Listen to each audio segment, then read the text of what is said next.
This is the Let's Go Blues Minute, powered by Mid-States Hockey, forging high school hockey legacy. Now here's your host, Jeff Ponder. We'll open up today talking about the playoff picture. The Colorado Avalanche, Minnesota Wild, and Dallas Stars have a stranglehold in the top three spots, while the Nashville Predators and LA Kings hold the wild card spots. The Blues are way out with no points on the season.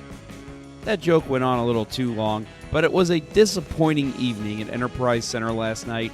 After promising fans a refreshed goal celebration, the Blues were blanked in the home opener 5-0, meaning fans will have to wait at least until next Wednesday when the Blues host the Chicago Blackhawks to experience the change.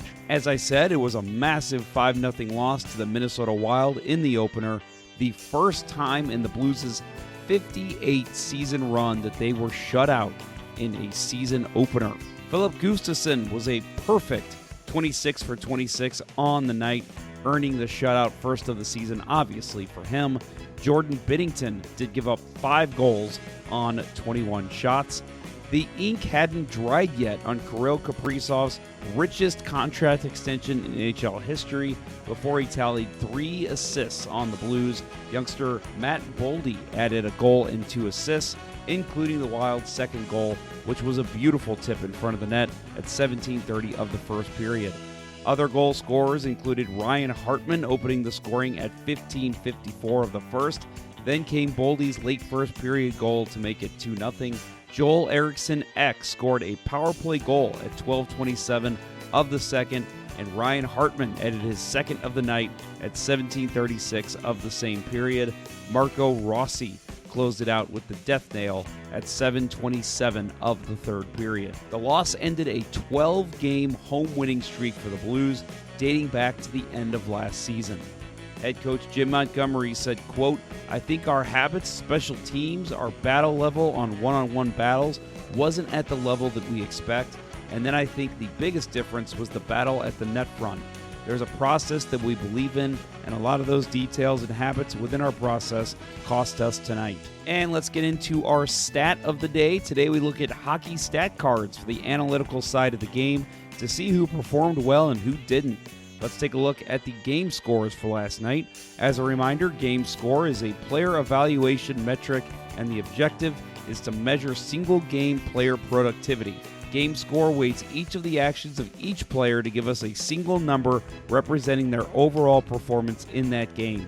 Game score includes goals, assists, shots on goal, penalties drawn and taken, faceoffs won and lost, blocked shots, 5-on-5 goal differential, and 5-on-5 Corsi differential.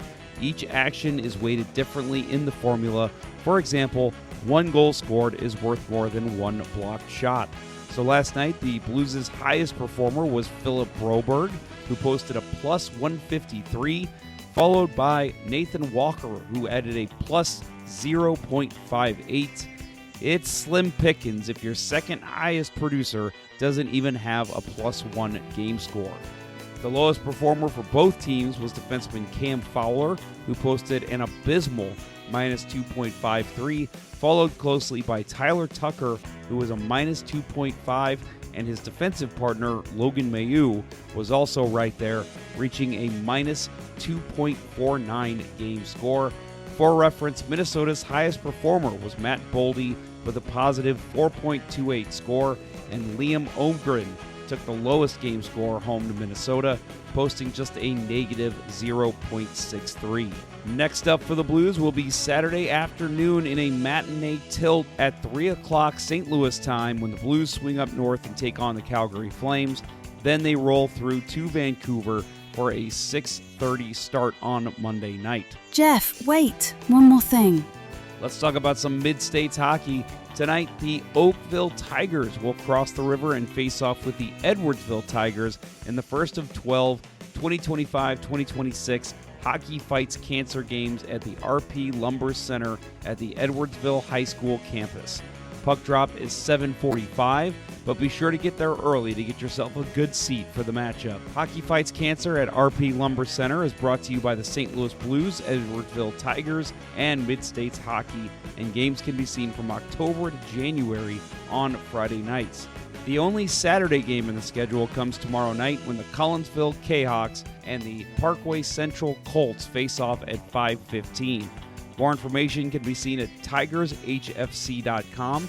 That's Tigers HFC, Tigers with an S, Hockey Fights Cancer, or HFC.com. All upcoming games in Mid-States Hockey can be seen at midstateshockey.us. This was the Let's Go Blues Minute, powered by Mid-States Hockey. Remember to catch Let's Go Blues Radio, the original and longest-running blues hockey podcast, wherever you get your shows or streamed on YouTube and Facebook weekly. Until next time, hosers.